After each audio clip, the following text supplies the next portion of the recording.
Shalom Bapak Ibu Saudara, selamat pagi, selamat beribadah kembali di rumah Tuhan. Mari saya undang Bapak Ibu Saudara untuk bangkit berdiri, kita akan masuk hadirat Tuhan, kita akan angkat pujian Ku Mau Selalu Bersyukur.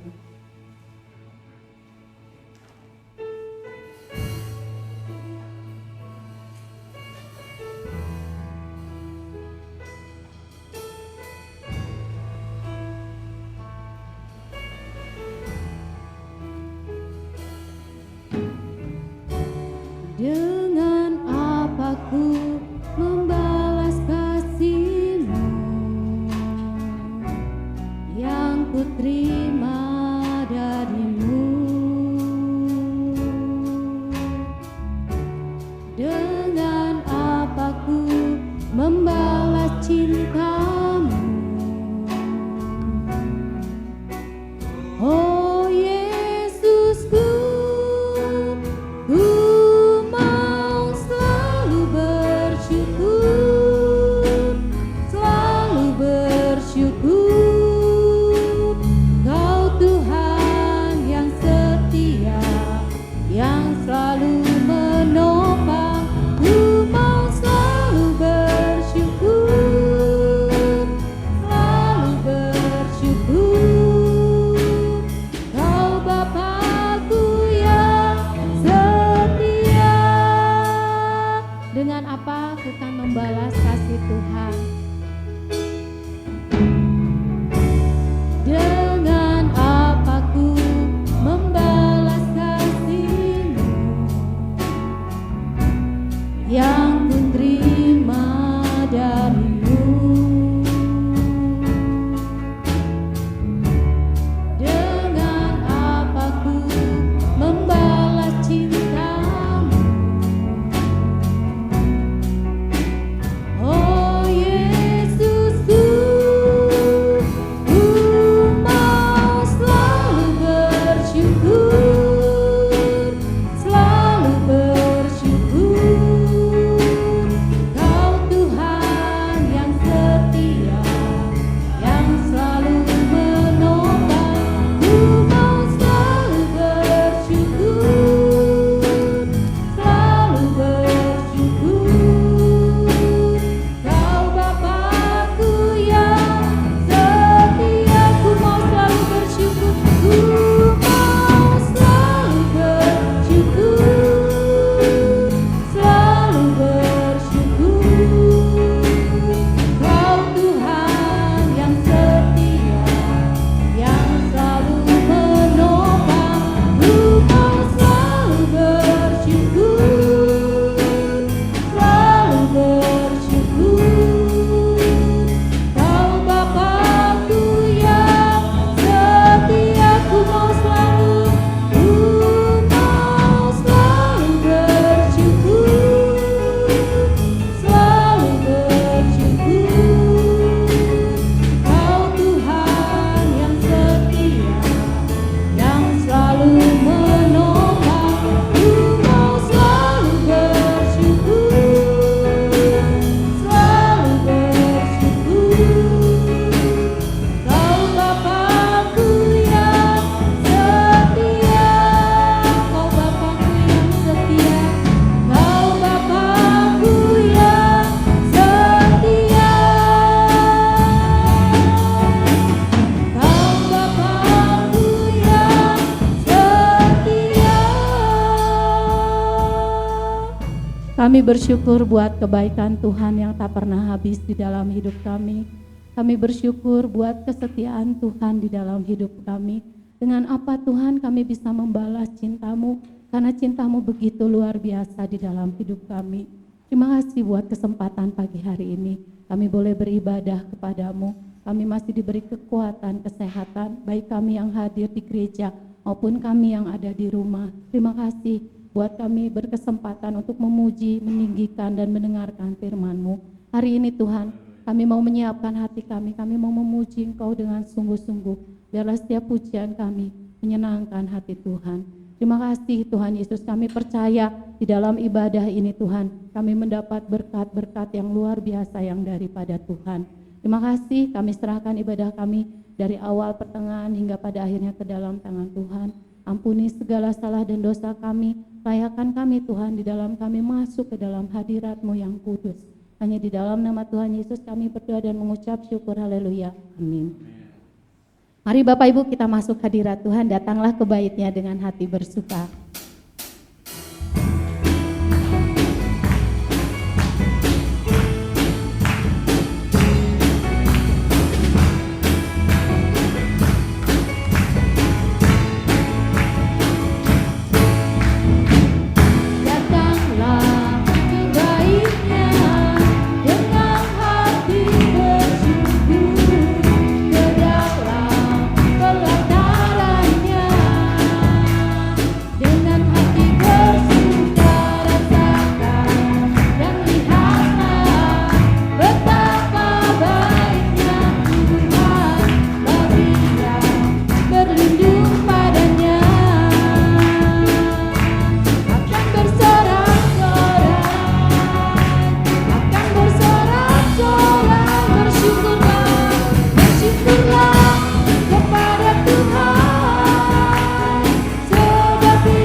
Bapak Ibu bersyukur kepada Tuhan karena Dia baik. Saya percaya walaupun Bapak Ibu memakai masker, tapi kita bersuka cita, ada senyum di balik maskernya Bapak Ibu Saudara. Amin, ada sukacita di tempat ini.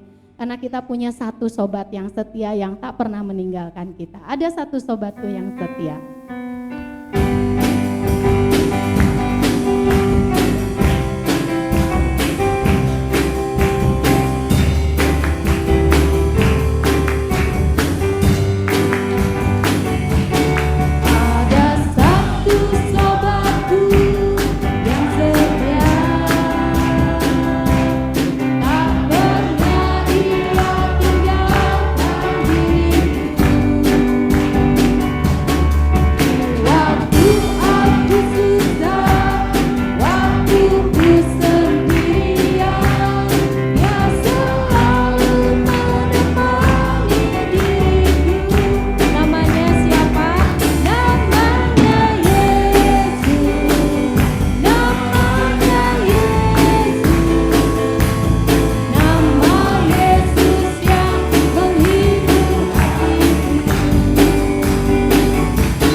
Amin, puji Tuhan.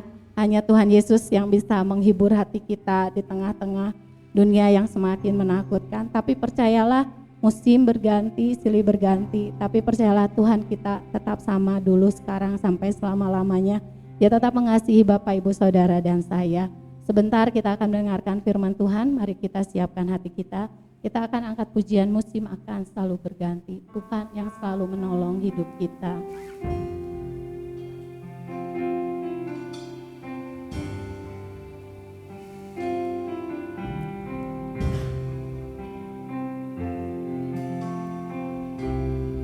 Musim akan selalu berganti. Kasih Tuhan tetap abadi, tak akan berubah sampai selamanya. Ku tetap percaya, ku yakin Tuhan memberkati, ku yakin Tuhan melindungi, ku yakin Tuhan melindungi.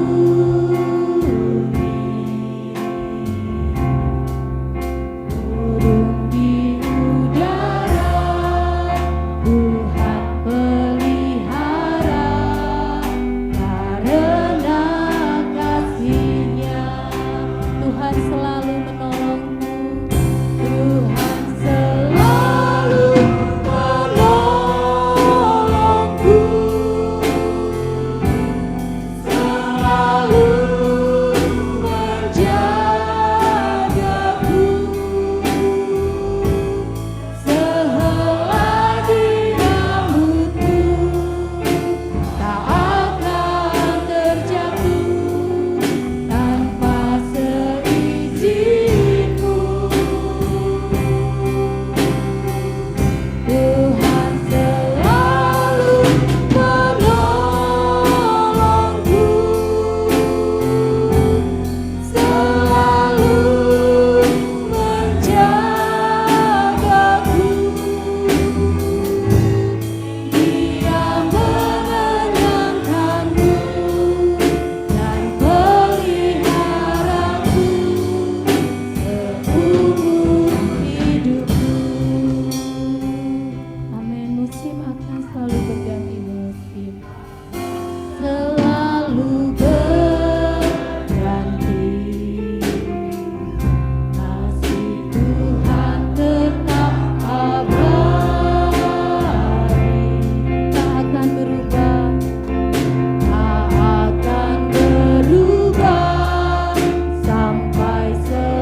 Terima kasih Tuhan Yesus buat semua yang sudah Tuhan berikan di dalam hidup kami. Ada suka, ada duka, tapi kami percaya Tuhan terus ada bersama kami di sepanjang umur hidup kami. Terima kasih buat setiap musim yang berganti di dalam hidup kami. Kalau Tuhan, kami bisa melewatinya bukan karena hebat kami, bukan karena kuat kami, tetapi karena ada Tuhan yang selalu bersama dengan kami. Karena itu Tuhan, mari berdaulatlah atas kehidupan setiap kami. Tuhan, biarlah hidup kami selalu ada di dalam perkenanan Tuhan. Biarlah setiap pujian yang kami naikkan tadi boleh menjadi dupa yang harum dan menyenangkan hati Tuhan. Kalau hari ini Tuhan kami mau mendengarkan firman Tuhan, kiranya firman yang kami dengar bukan hanya sekedar informasi saja, tetapi Tuhan boleh mengubah setiap hidup kami. Biarlah Tuhan menjamah setiap hati kami, mengurapi setiap hati kami, supaya kami boleh mengerti dan melakukan firman-Mu di dalam kehidupan kami. Urapi hamba-Mu yang akan menyampaikan firman-Mu dengan kuat kuasa Roh Kudus-Mu. Urapi Tuhan Yesus. Kami mau sambut firman-Mu dengan sukacita dan ucapan syukur. Hanya di dalam nama Tuhan Yesus kami berdoa. Haleluya. Amin. Bapak Ibu yang kekasih, Shalom. Shalom. Ya. Bapak Ibu, hari ini kita akan belajar firman Tuhan tentang krisis versus kemudahan. Bapak Ibu, hari ini kita akan belajar sedikit ya tentang saya sisipkan konseling dan pendidikan. Karena kebetulan saya mendidik mahasiswa yang sedang membuat skripsi ya. Dan betapa dia mengalami kesulitan, tetapi saya lebih sulit dan lebih sukar lagi karena tidak mau belajar ya. Bahasanya kacau, saya harus membimbing dengan sabar tetapi tegas. Itu kira-kira Bapak Ibu ya. Kita akan membaca bersama-sama dari Alkitab Ibrani. Kita akan baca bersama-sama dari Ibrani 12 ayat 5 sampai 11. Ibrani 12 ayat 5 dan 6. Dan sudah lupakah kamu akan nasihat yang berbicara kepada kamu seperti kepada anak-anak? Hai anakku, janganlah anggap enteng didikan Tuhan, dan janganlah putus asa apabila engkau diperingatkannya. Karena Tuhan menghajar orang yang dikasihinya, dan Ia menyesat orang yang diakuinya sebagai anak. Ya, terima kasih Pak. Ya. Kesulitan dan kemudahan, Bapak Ibu. Pada hakikatnya orang memilih yang mudah dan yang tidak memerlukan banyak tenaga dan tidak memerlukan banyak pikiran. Jadi tema besarnya adalah dituliskan tema besarnya adalah bahwa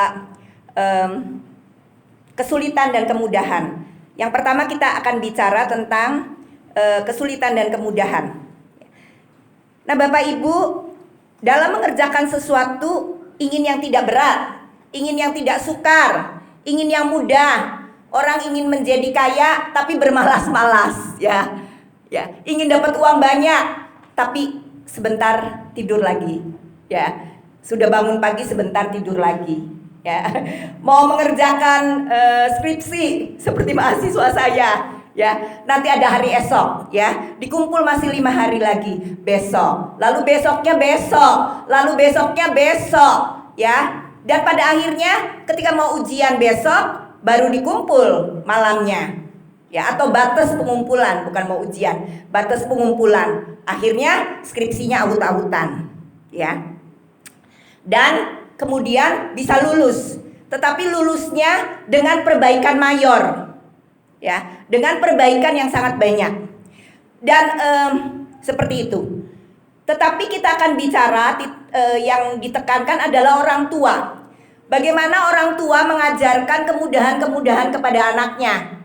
Ya, kemudahan kepada anaknya misalnya anaknya menjinjing tas yang berat, ya. Orang tuanya punya pembantu, Mbak, bawain.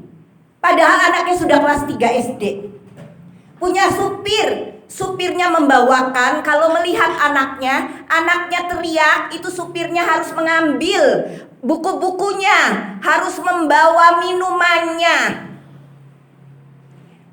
Lalu kemudian orang tua itu ketika pulang ya dari pekerjaannya ya, anaknya bermain gaduh ya, tidak didisiplin sampai anaknya duduk diam ya.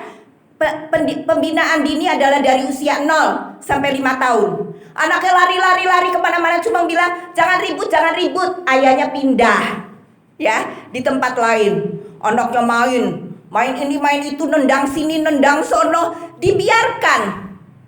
Dan saya beberapa waktu yang lalu mendapat ilustrasi yang bagus dari seorang pendeta ya, yang bernama Pendeta Rubin Adi, dan saya hubungkan dengan khotbah saya. Ya. Ada seorang bapak yang punya mobil mewah ya. Kemudian apa yang terjadi? Dia turun ya. Dan apa yang terjadi? Anaknya turun main. Dan mungkin ya karena anaknya tidak biasa didisiplin, anaknya di mobil ditinggal turun main kemana aja kan mungkin ya. Lalu dia memukul palu, entah palunya dari mana. Mobilnya sampai penyok sana sini. Begitu orang tuanya keluar, apa yang terjadi? Orang tuanya marah dan diambil palu dan kemudian dipukulkan ke jari anaknya ya, sampai jarinya terluka ya. Dan dibawa rumah sakit, tidak bisa tertolong, harus diamputasi. Dan anaknya bilang, "Papa, kapan jari saya akan benar?" Memang anak itu salah, tetapi ini akibat dari orang tua ya, tidak melakukan pendidikan yang Tuhan ingin ya. Coba kalau orang tuanya didik bahkan sejak usia 0 tahun, dia nggak mengerti ya, tapi dinyanyikan lagu rohani, pujian, lalu dibacakan Alkitab umur 1 tahun, 1 ayat pendek.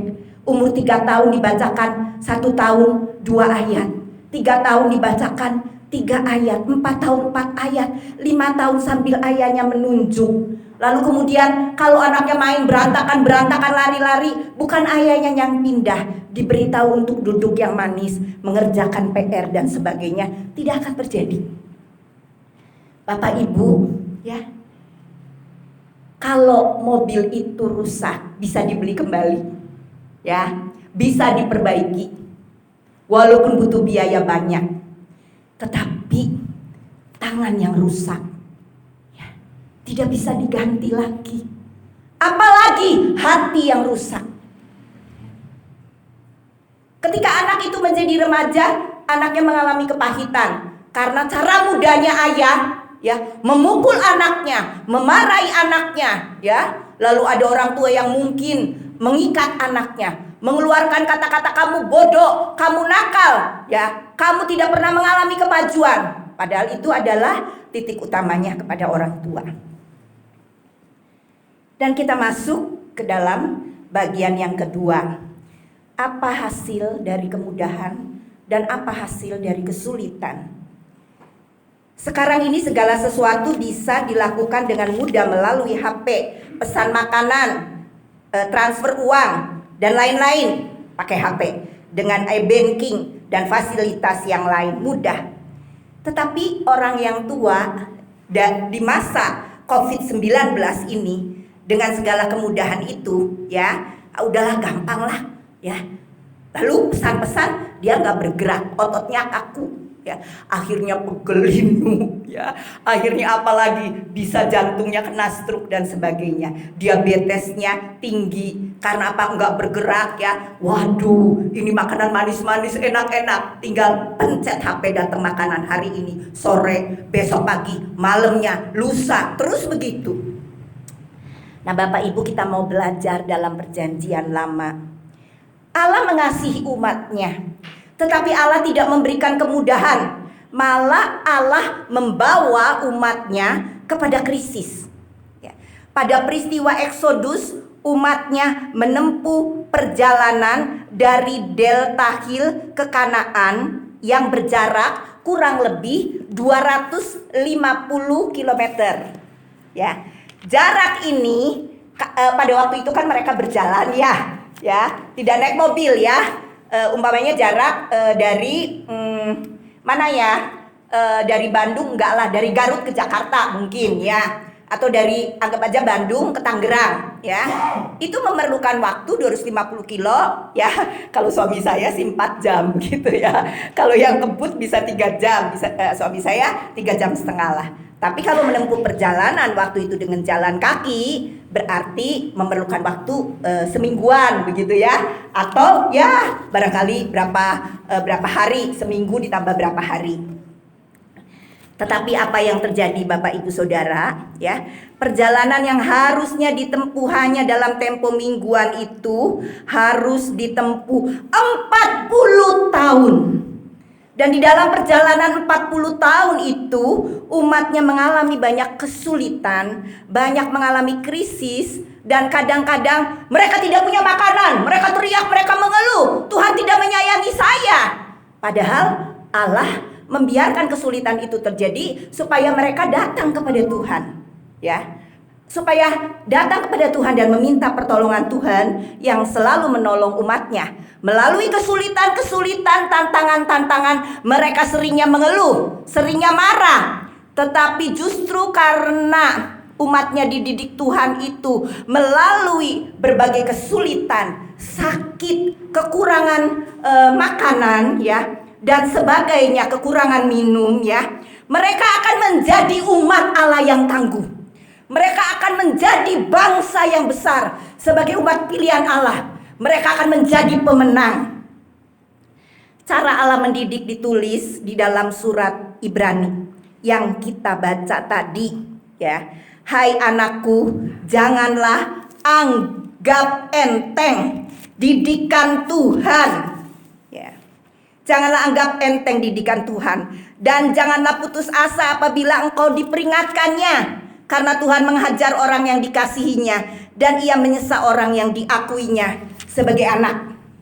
Bapak Ibu yang kekasih, para pengarang perjanjian lama bersaksi ya, bersaksi bahwa cara mendidik Allah kepada umatnya itu memang tidak melalui kemudahan, tetapi kalau kita hubungkan dengan perjanjian baru ya, jikalau kamu bebas dari ganjaran yang harus diderita setiap orang, maka kamu bukanlah anak, tetapi anak-anak gampang. Memang tiap-tiap ganjaran pada waktu itu diberikan tidak mendatangkan sukacita tetapi dukacita, tetapi kemudian ia menghasilkan buah kebenaran yang memberi damai kepada mereka yang dilatih olehnya. Tuhan itu adalah Tuhan pelatih. Tuhan itu bukan hanya mengasihi, tapi Tuhan kita adalah Tuhan pendidik ya. Seorang guru adalah pendidik, seorang pendeta adalah pendidik, tetapi Tuhan kita di atas guru, di atas pendeta, Dia mendidik dengan luar biasa. Supaya apa? Supaya anak-anaknya bisa menghasilkan kebenaran yang memberi damai sejahtera, yang memberi kepada mereka damai, kepada mereka yang mau dilatih oleh Tuhan. Jadi Bapak Ibu kalau sekarang mengalami kesulitan, misalnya sebagai guru ya, di sekolah harus melalui online, anak yang nggak mengerti, di situ kita dilatih untuk lemah lembut dan untuk sabar ya. Lalu kemudian sebagai kepala sekolah dengan gurunya ya, keuangannya muridnya berkurang ya, atau tidak lancar ya, lalu dipotong gaji. Tetapi kalau kita mengucap syukur, Tuhan, saya masih bisa makan dan minum, saya bisa masih menyekolahkan anak-anak saya. Lalu kemudian justru melihat jemaatnya lebih sulit, lalu dia bisa mengulurkan tangannya, Tuhan saya bersyukur, saya bersyukur. Nah ini latihan dari Tuhan. Bapak Ibu yang kekasih, surat Ibrani yang menekankan pokok bahwa Allah mewujudkan dirinya dalam perbuatan Yesus Kristus ini berarti memperlihatkan hidup Yesus itu merupakan bagi kita bagaimana cara Allah mendidik. Sebab itu kita harus melihat hidup Yesus. Contoh dan teladan yang paling luar biasa adalah Yesus Kristus. Apakah Yesus Kristus di dalam hidupnya mengalami kemudahan, mengalami yang gampang, ya, mengalami puji-pujian? Dia tinggal di dalam rumah yang ber-AC, naik turun mobil? Tidak. Pada waktu pelayanannya Tuhan Yesus harus naik turun bukit, naik turun gunung, ya, melalui jalan yang terjal, melalui perjalanan yang jauh, melalui orang-orang yang tidak mudah dididik dan diajar, ya. Ya, tetapi hasilnya luar biasa Bapak Ibu. Karena apa? Melalui penderitaan itu kita belajar bagaimana Yesus taat kepada Allah Bapanya. Yang menjadi kehendak Allah Bapanya menjadi kehendaknya. Yang menjadi agenda Allah Bapanya menjadi agenda di dalam hidupnya. Ketika iblis menawarkan 3 tawaran, ya, suruh menjadikan batu menjadi roti, suruh terjun biar Allah tolong. Tetapi Tuhan Yesus tidak mau melakukan cara yang mudah itu karena dia taat. Bagaimana ketika dia berdoa di Taman Getsemani, ya, dia melihat bahwa salib itu harus dia pikul, tapi dia berdoa kepada Allah Bapanya, biarlah kehendakmu yang jadi Tuhan, biarlah kehendakmu yang jadi. Lalu apa yang terjadi? Ya, dia mau dipukul, dia mau diludahi, ya, dan dia digantung di atas salib. Ya. Dia yang suci, dia yang sempurna, yang tidak bercacat, yang tidak berdosa, mau menggantikan kita, ya, sehingga kita yang percaya kepadanya ditebus dosa-dosanya dan diselamatkan menjadi anak Tuhan. Selama 33 tahun Yesus memilih jalan yang tidak mudah, jalan yang penuh air mata, jalan yang penuh kesulitan, jalan yang penuh penderitaan. Tetapi justru karena Yesus Kristus menempuh jalan itu dan setia sampai akhir, maka ia menjadi simbol kemenangan atas penderitaan. Bapak Ibu yang kekasih, Tuhan ingin kita menang atas penderitaan di dalam melawan masa-masa sulit ini, COVID-19 ini. Ya, tetapi syaratnya selain percaya Tuhan Yesus, saya tekankan, ya, Bapak Ibu memakai masker. Kecuali sedang khotbah dan sedang song leader. Di luar itu tidak boleh tidak memakai masker. Jangan cari jalan kemudahan. Mohon maaf, saya tidak menyebutkan jemaat siapa. Tutup pakai masker, ya. Saya juga pengap, Bapak Ibu, ya. Kalau duduk, ya, apalagi perjalanan kami itu jauh dan di mobil harus pakai masker karena kita taat Tuhan. Ada peraturan. Kita taat Tuhan supaya tidak jadi batu sandungan untuk polisi, ya. Bapak Ibu pakai masker, ya. Kecuali kalau pengap diangkat sedikit, tutup lagi. Tegur saya bila saya tidak memakai masker. Bapak Ibu yang kekasih, Tuhan ingin di masa-masa sulit ini kita kekurangan uang, ya. Kita mungkin tidak bisa komunikasi, tidak bisa berpelukan, tidak bisa tertawa dengan bebas, ya. Harus pakai masker, ngeganjel, pengennya dibuka ketawa-ketawa, ya. Kita harus menuruti Tuhan melalui menurut aturan protokol kesehatan. Ya, karena apa Bapak Ibu, jangan anggap enteng. Sekarang COVID itu merebak di seluruh Indonesia, ya, dari Bandung, Cirebon, Jakarta, dan rumah sakit tidak bisa menampung. Kita yang taat Tuhan ingin menolong pemerintah Indonesia dengan menyelamatkan hidup kita dan hidup keluarga kita, menyelamatkan bangsa kita, ya, dengan menjaga jarak, memakai masker, cuci tangan, dan melakukan semua itu untuk memuliakan nama Tuhan, ya, dan tegur orang yang tidak memakai masker, ya. Bapak Ibu yang kekasih, di dalam minum vitamin, jalan pagi, dan jangan lupa berdoa dan ikut paduan suara, ikut PA, ya, perbanyak doa, ya, perbanyak baca firman Tuhan. Dalam bahasa Inggrisnya kata krisis itu adalah weiji. Dengan aksaranya merupakan gabungan dari weijin, bahaya, dan aksara jihwe, peluang. Ya, jadi weiji, ya, di situ merupakan gabungan dari aksara weijin, itu ada bahaya, dan aksara jihwe atau peluang. Maksudnya adalah dari tulisan bahasa Tionghoa ini adalah bahwa peluang yang kita dapat itu, kesempatan itu mengandung bahaya dan mengandung resiko. Mereka yang mau mendapat peluang atau kesempatan harus menanggung resiko, ya. Orang usaha bisa rugi, bisa untung, tetapi hati-hati. Untungnya karena kebenaran, ya. Kalau rugi, ruginya juga nggak sampai karena kesalahan kita, ya. Tetapi karena berbagai tantangan masa COVID ini, ada kerugian yang berdasarkan kesalahan kita juga. Tidak boleh, ya. Bapak Ibu yang kekasih, sebaliknya dalam tiap resiko itu, ya, selalu mengandung peluang. Kalau orang dengan tekun, ya, wah seneng banget ya jadi Ibu Christine ya. Kalau dengan tekun dia coba minta anaknya, menantunya, ya, pajang yang menjadi kekhususan dia jual berapa item, ya lalu dia kirim ke semua, ya jangan banyak-banyak. Lalu dia bukan tidak mungkin, ya, dari peluang-peluang ini ada pesanan 300. Ada pesanan 100, ya. Lalu minta dikirim ke sini. Dapat untung tiap bulan 5 juta, 10 juta. Amin. Kita juga bisa mengalami itu Bapak Ibu, ya. Peluang-peluang itu bisa, ya, kita alami. Ya, peluang yang lain menjadi guru. Dengan menjadi guru, bagaimana di rumah kita membuat bahan-bahan yang kreatif, ya. Gambar, foto, video, ya, kita bisa jadi bertambah ilmu teknologinya, anak jadi mengerti, kita bangga, anaknya gembira.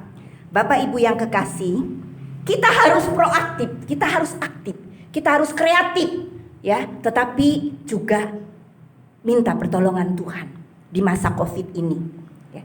Sebaliknya dalam tiap resiko itu, yang pasif, yang terburu-buru, yang sembrono, ya, yang tidak mau tanya Tuhan, mengalami resiko gagal dan rugi, ya. Tetapi orang yang datang kepada Tuhan, kalau ada kerugiannya 1 juta, dia datang, Tuhan tolong saya. Maka kemudian dia belajar bijaksana, belajar taat kepada tuntunan Tuhan. Tuhan buka hikmat, yang rugi 1 juta itu bisa menjadi keuntungan 5 juta. Karena Tuhan, ya, memanfaatkan kesulitan sebagai peluang untuk bangkit, ya, dengan strategi yang baru, dengan strategi yang efektif, dengan strategi yang handal, dengan jalan-jalan yang Tuhan bukakan, ya. Karena Tuhan berkata, Tuhan gembala yang baik, tidak akan kekurangan kita, amin, ya, tidak akan kekurangan kita. Dalam kesehatan kita lebih sehat, ya. Ibu Lina cerita, ya. Jadi 2 hari sekali jalan-jalan, ya, pagi. Tapi yang sudah ada panasnya, betul ya Pak Daniel dengan Bu Lina, ya. Ya, kemesraan ini janganlah cepat berlalu, ya. Jadi tambah mesra begitu, ya. Dulunya sibuk buru-buru pelayanan, ya. Sekarang olahraga supaya sehat. Bukan berarti dulu gak mesra, ya, tapi sekarang lebih banyak waktunya, ya. Kita juga seperti itu, jemaat seperti itu. Maaf ya, Bapak Pendeta Daniel dan Ibu Lina dijadikan contoh, ya. Dalam aksara Weji terkandung hikmat yang dalam. Peluang untuk maju timbul bukan dari kemudahan, melainkan dari kesulitan. Tetapi yang lebih luar biasa adalah firman Tuhan. Bagaimana Tuhan mendidik di dalam perjanjian lama, ya, mendidik umat Israel itu melalui kesulitan, dan kemudian Tuhan tolong, dan mereka menyaksikan bahwa dalam perjalanan selama 40 tahun itu Tuhan tidak pernah meninggalkan. Mereka selalu bisa makan, minum dengan kecukupan. Tidak pernah kekurangan dalam kesehatan, dalam makanan, dalam damai sejahtera. Tuhan bukakan jalan-jalannya. Di dalam perjanjian baru kita melihat Petrus. Bagaimana Petrus, ya, beberapa kali ditegur oleh Tuhan. Tetapi kita melihat pada akhirnya, ya, pada akhirnya, ya, bukan di Alkitab tetapi melalui catatan-catatan kesaksian, ya, Petrus, ya, ketika ditangkap dia minta disalibkan dengan kepala di bawah, ya. Bagaimana kita melihat, ya, orang-orang murid-muridnya berjalan ke Emmaus itu dipulihkan, ya. Wanita-wanita di sekeliling Yesus, ya, dipulihkan, ya. Dan ada banyak orang lain, Thomas yang tadinya mau percaya kalau melihat bukti, ya, dibetulkan, diberitahu bahwa percaya itu jangan melihat bukti. Sekarang masa COVID ini kita tidak tahu ya, 6 bulan lagi, setahun lagi, 3 tahun lagi ya. Jangan ngomong 5 tahun ya. Berarti kita imani setahun aja. Setahun lagi, paling lama 2-3 tahun. Lalu kita menyaksikan selama masa-masa ya kesulitan dan tantangan yang berat ini, kita bisa melewatinya ya. Hubungan jemaat semakin erat ya. Dan walaupun Bapak Ibu mengalami kesulitan, ingat kewajiban-kewajiban untuk hadir, untuk doa, dan juga untuk memberi persembahan. Jangan Bapak Ibu kemudian mencuri persembahan itu ya, tidak memberikan perpuluhan. Saya juga lagi kekurangan, tidak boleh. Malah saya bertekad ya, saya sudah memberikan perpuluhan ke seseorang lah, seorang pendeta ya. Tetapi saya melihat satu pendeta yang menjadi contoh buat saya ya, dan sahabat kami ya. Saya tidak berjanji, tidak cerita ya, karena kami suka memberi begitu ya. Dan setelah perpuluhan itu dengan keluarga, dengan mahasiswa, dengan lingkungan itu, kami menjalankan 30% saja ya. Kadang-kadang 35% ya. Ya udahlah, nggak apa-apa ya. Kalau saya menerima berkat 10%, mungkin berkatnya tidak banyak. Kalau saya menerima 1.100.000, kalau menerima 1,7 170, tapi Tuhan gerakan hati saya ya. Berarti nanti tinggal nambah 5% saja apa yang saya keluarkan, kalau jumlahnya sedikit gitu ya. Kalau kurang dari 100-200.000 ya. Ini adalah bagaimana Tuhan mendidik saya. Kok justru di masa sulit kami mendapatkan sesuatu yang di luar pikiran kami ya. Ada begitu banyak berkat dari tangan-tangan yang sebelumnya tidak pernah memberi kami. Teman SMA, kakaknya teman SMA, pendeta ya, majelis, pengurus ya, orang dari mana-mana kasih masker ya, kasih makanan ya, kasih beras, sampai berasnya bisa dibagi-bagi lagi. Pada akhirnya Bapak Ibu yang kekasih ya, pada akhirnya Bapak Ibu yang kekasih ya, kita sebagai orang tua, sebagai nenek kakek, jangan memberi kepada kemudahan ya kepada anak dan cucu kita. Kita sebagai guru jangan memberi kemudahan kepada anak didik kita ya. Kita sebagai sahabat juga jangan memberi kemudahan kepada teman ya. Nanti teman saya tersinggung ya. Belajarlah ya. Kita menjadi teman yang memuji, tetapi Tuhan yang menegur, teman yang menegur juga ya. Teman yang memberi support, teman yang memberi nasihat ya. Segala kemudahan itu tidak membawa berkat ya, tetapi justru membahayakan. Nantinya bisa menjadikan kepribadian kita menjadi rapuh, menjadi orang yang gampangan ya. Tetapi kalau kita bersandar kepada Tuhan, maka kita tidak akan menjadi orang gampangan ya. Karena itu pendidik agama Kristen Fredrik Froebel mengatakan, anak kecil perlu dibimbing untuk menerima dan mengatasi berbagai kesulitannya sebagai bagian yang tidak terelakkan dalam hidupnya. Ya, di situ. Dan kita melihat bagian-bagian dari kitab Amsal. Hai orang tua, didiklah anakmu kepada jalan yang benar, ya. Didiklah anakmu kepada takut akan Tuhan. Ya, Matius 22 ayat 37 sampai 40 rangkumannya adalah kasihanilah Tuhan Allahmu dan kasihanilah sesamamu manusia. Kita di masa Covid ini makin cinta Yesus Kristus, ya. Makin ya mengasihi dan menjadi berkat orang lain. Pada akhirnya mari kita membaca ya dari bagian tadi ayat 10. Minta tolong Pak ayat 10-nya Pak. Ibrani 12 ayat 10. Sebab mereka mendidik kita dalam waktu yang pendek sesuai dengan apa yang mereka anggap baik.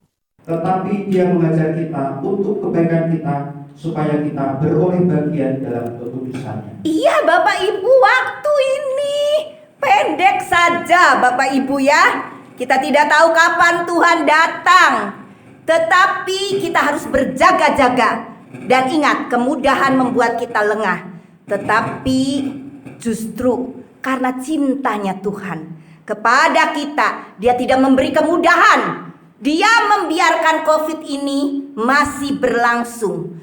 Allah membawa kita berjalan dalam kesulitan, sakit, kerugian, krisis. Karena kesulitan dan krisis itu jangan dilihat sebagai hukuman Allah, tetapi sebagai didikan Allah, sebagai agenda Allah, sebagai kehendak Allah. Dan ingatlah bahwa pencobaan-pencobaan yang kita alamin itu ya adalah pencobaan-pencobaan biasa, adalah pencobaan-pencobaan yang ringan. Karena Tuhan adalah penolong kita, Tuhan adalah perisai kita, Tuhan adalah kota benteng kita. Memang krisis terasa menyakitkan, memang mengalami pandemi ini terasa membahayakan. Ya, tetapi tiap krisis dan bahaya ini mengandung peluang untuk kita memperbaiki hubungan antara suami dan istri, hubungan orang tua dan anak, hubungan antara pendeta dengan jemaatnya, sehingga kasihnya semakin bertambah-tambah. Kita bangun dari krisis itu dengan jiwa yang lebih dewasa setelah COVID berakhir. Bahkan dalam perjalanan panjang masa COVID ini, kita lebih dewasa di dalam iman. Kita bisa lebih saling mengasihi. Umat Allah di zaman Exodus itu mengalami krisis selama 40 tahun, tapi menjadi bangsa yang tangguh sampai sekarang, menjadi bangsa yang hebat. Kita umat Allah juga adalah umat yang hebat. Dalam Tuhan Yesus, dia juga mengalami bukan kemudahan, malah penderitaan. Tetapi Tuhan Yesus di dalam penderitaannya itu dia menang. Dia bangkit, dia naik ke surga dan akan memberikan tempat untuk kita. Kita mengakhiri perenungan kita dengan 2 Korintus 2 ayat 14. Silakan. 2 Korintus 2 ayat 14. Tetapi syukur bagi Allah yang dalam Kristus selalu membawa kami di jalan kemenangannya.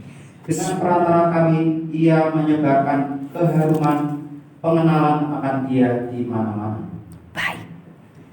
Tuhan Yesus mengajarkan di dalam kebenaran firman-Nya, syukur bagi Allah dalam Kristus yang selalu membawa kami di jalan kemenangannya. Inilah kesaksian dari Rasul Paulus, supaya kita menjadi bau yang harum bagi Tuhan, ya. Supaya di jemaat ini jangan memberikan waktu yang gampangan. Jangan tidak ke gereja karena keenakan tinggal di rumah. Tiap minggu rajin ke gereja. Jangan pelit memberi persembahan. Ya, memang Pak Domingus tidak beri persembahan, ya, tapi dia selalu titip saya. Titip, dia bilang begitu. Ya, demikian juga mengajarkan kepada Daniel suruh mempersiapkan persembahannya. Ya, jadi Bapak Ibu ada persembahan itu berikan itu, ya. Yang mingguan sudah ada amplop. Jangan keluyur pulang, tidak boleh. Ya, kita memberikan perpuluhan kita memberikan waktu kita untuk paduan suara, untuk doa dan sebagainya. Ya, pada akhirnya, ya, Bapak Ibu yang kekasih, mau pilih jalan yang mudah atau jalan yang sulit? Tuhan, biarlah firman-Mu menjadi pelita bagi kaki kami dan terang bagi jalan kami.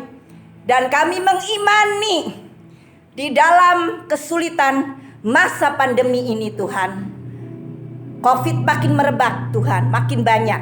Tetapi pemerintah bisa mengatasi, dan terutama kami sebagai jemaat dan juga rakyat Indonesia, bangsa Indonesia, berjuang bersama untuk mengatasinya.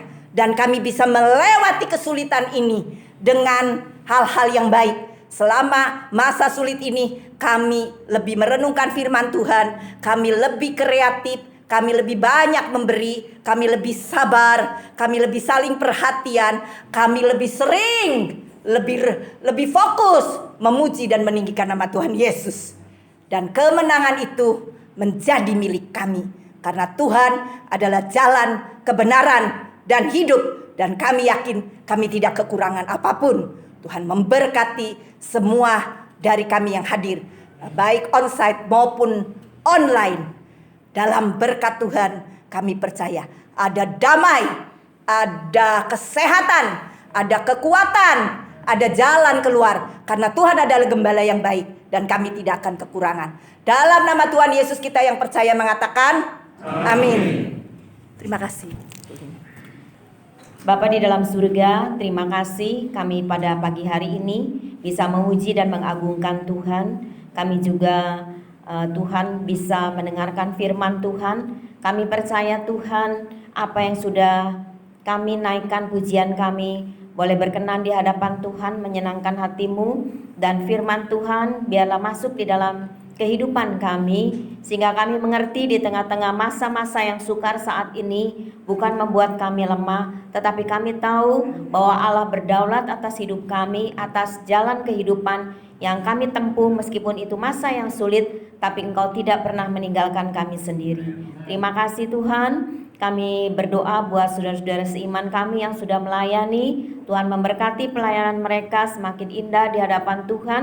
Terima kasih buat Ibu Pendeta Dr. Juniasi yang sudah melayani kami melalui kebenaran firman Tuhan. Berikan kesehatan, kekuatan bersama dengan suami, anak-anak semua, supaya mereka sekeluarga boleh diberkati oleh Tuhan dan dipakai dalam pelayanan dimanapun hamba-Mu boleh melayani. Nama Tuhan dipermuliakan. Bapa di dalam surga, kami juga saat ini berdoa buat saudara-saudara seiman kami yang tidak bisa hadir di tempat ini, ataupun ada di antara kami yang hadir, kami dalam keadaan sakit. Kami mau membawa kepada Tuhan dengan iman di dalam nama Tuhan Yesus. Tuhan memberikan kesembuhan, nyatakan kuasa-Mu yang heran dan ajaib, dan kami sungguh percaya kepada Tuhan. Kalau ada di antara kami yang berkekurangan, Tuhan juga yang akan memberkati. Kalau di antara kami ada dalam masalah persoalan hidup kami mau membawa kepada Tuhan dengan iman bahwa Tuhan akan membukakan jalan di dalam kehidupan kami, dan kami kuat menanggungnya, bukan karena kami hebat, tetapi karena ada Engkau yang bersama dalam kehidupan kami, memampukan kami melewati hari-hari yang sulit ini. Terima kasih Tuhan, Engkau memberkati anak cucu kami di dalam sekolah, di dalam pendidikan. Biarlah Tuhan memberkati mereka dengan hikmat-Mu, dan mereka boleh sukses karena pertolongan Tuhan dalam kehidupan mereka. Anak-anak muda, anak-anak remaja, masa depan mereka ada di dalam tangan Tuhan. Biarlah Tuhan yang memberkati mereka. Mereka tetap setia kepada Tuhan, melayani Tuhan, dan sungguh-sungguh kepada Tuhan. Terima kasih Tuhan buat kami semua juga, Bapak Ibu, orang-orang dewasa, mereka yang sudah sepuh, dan mereka yang tidak bisa beribadah karena keadaan saat ini. Tuhan, biarlah dimanapun mereka berada, ada tetap sukacita dan damai sejahtera Tuhan melimpah di dalam kehidupan mereka semua. Pribadi demi pribadi, keluarga demi keluarga, dalam usaha, dalam pekerjaan, perdagangan, diberkati dengan berkat yang berlimpah. Kami juga berdoa Tuhan buat bangsa dan negara kami. Biarlah Tuhan juga yang memberkati baik pemerintah di pusat maupun daerah. Mereka boleh menjalankan pemerintahan dengan rasa takut akan Tuhan, dengan hikmat Tuhan, menghadapi masa-masa yang sulit di tengah-tengah pandemi yang sedang merebak ini Tuhan, dan juga dampak daripada pandemi ini. Tapi kami percaya biarlah Tuhan yang berdaulat itu memberikan hikmat-Mu kepada pemerintah kami. Biarlah Tuhan Bapak Presiden diberikan kekuatan Tuhan bersama dengan wakil dan seluruh stafnya. Dan kami percaya Tuhan, pada satu kali pandemi ini akan berakhir, bukan saja di negara kami, bahkan di seluruh dunia ini. Terima kasih Tuhan. Kami sebentar mau pulang serta perjalanan kami. Sampaikan kami dengan selamat di rumah kami. Kami percaya kami yang hadir maupun yang ada di rumah, semua sudah diberkati oleh Tuhan. Terpujilah nama-Mu Bapa. Dalam nama Tuhan Yesus kami berdoa dan bersyukur. Saudara-saudara yang dikasih Tuhan, terimalah berkat dan damai sejahtera daripada Allah Bapa di surga, kasih karunia dan rahmat daripada Tuhan Yesus yang tak berkesudahan, dan persekutuan Allah Roh Kudus akan menyertai hidup kita semua mulai saat siang hari ini, bahkan sampai selama-lamanya. Yang percaya katakan bersama, amin. Tuhan memberkati kita semua.